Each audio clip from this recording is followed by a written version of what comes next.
Assalamualaikum warahmatullahi wabarakatuh. Perkenalkan, saya Jasmine Indira Dondauli Lumantorwan dengan NIM G0024161 dari kelompok A6. Jadi, untuk hari ini saya akan mempresentasikan laporan inhal anatomi 1.3 saya. Oke, untuk soalnya, seorang pasien datang ke dokter dengan keluhan nyeri perut yang berulang dan berpindah-pindah.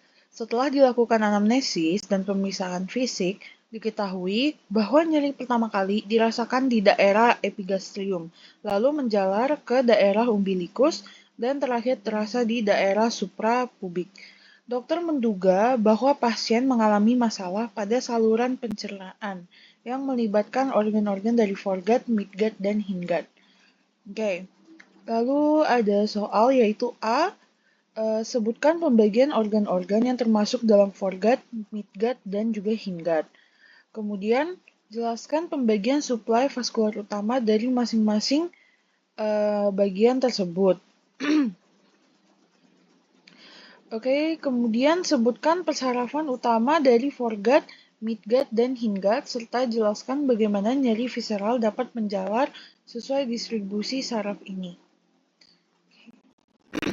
Oke, untuk yang pertama, sebutkan pembagian organ-organ yang termasuk dalam foregut, midgut, dan hindgut. Oke, jadi untuk organ foregut itu terdapat esophagus pars abdominalis, gaster, duodenum pars superior, hingga papilla duodeni mayor, kemudian ada hepar, pankreas, dan vesica velea, dan kemudian lien. Oke, selanjutnya yang kedua yaitu organ midgut. Jadi pada organ midgut ini terdapat duodenum pars descendens et inferior et ascendens.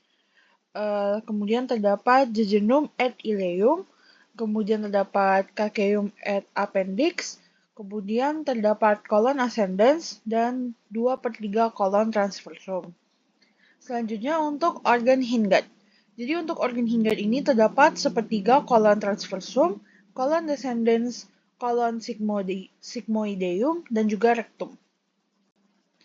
Oke, lanjut ke pembagian suplai vaskular utama dari masing-masing bagian tersebut.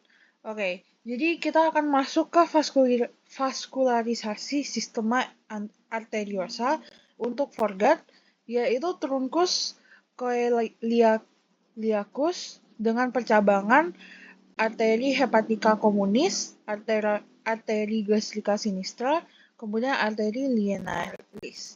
Lalu untuk midgut, terdapat arteri mesenterica superior dengan percabangan yaitu arteri colica media, arteri pancreatico-duodenalis, kemudian arteri colica dextra, kemudian arteri ileocolia, dan kemudian arteri intestinales, yaitu arteri jejunales dan juga arteri ileales. Lalu untuk hindgut, itu terdapat arteri mesenterica inferior dengan percabangan arteri colica sinistra, arteri sigmoidea, dan juga arteri rectales superiores. Kemudian kita akan masuk ke vaskularisasi sistema venosa. Jadi untuk yang venosa ini, dia pertama itu vena mesenterica superior, yang kemudian menjadi vena portae hepatis, yang kemudian menjadi vena mesenterica inferior, yang kemudian menjadi vena lienalis, dan kemudian menjadi vena portae hepatis. Oke, lanjut ke soal berikutnya, yaitu sebutkan persarafan utama dari foregut, midgut, dan hindgut, serta jelaskan bagaimana nyeri visceral dapat menjalar sesuai distribusi saraf ini. Oke, jadi kita bisa lihat di tabel berikut ini, untuk foregut itu untuk simpatis aferennya terdapat GLN spinal dan juga NC-PMS VT ke-6 hingga ke-9. Lalu untuk midgut itu sama juga spinal dan juga NC-PMS 10 hingga 12. Lalu untuk hindgut itu juga spinal dan kemudian SCPMS-nya itu dari yang pertama hingga yang ketiga.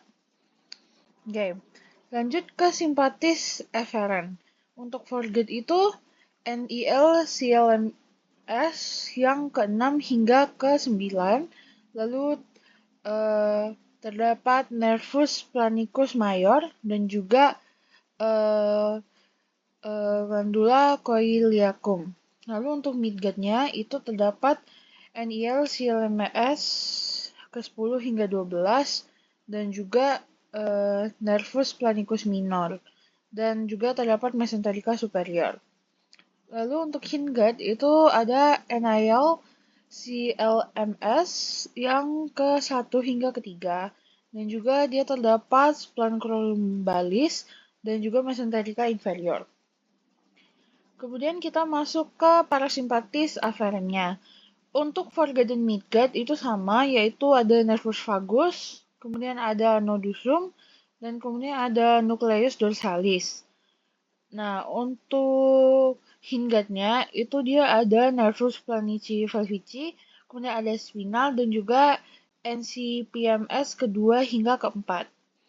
Lalu kita akan masuk ke parasimpatis eferen, yaitu untuk foregut dan midgutnya juga sama, yaitu ada nervus vagus, kemudian ada nucleus dorsalis, dan ada nervus vagus, dan kemudian ada terminal. Dan untuk hindgutnya itu dia ada nervus planici valvici, kemudian ada NIL CLMS 2 hingga 4, kemudian ada erigentes, dan kemudian ada terminal juga. Oke, sekian untuk inhal dari saya. Terima kasih.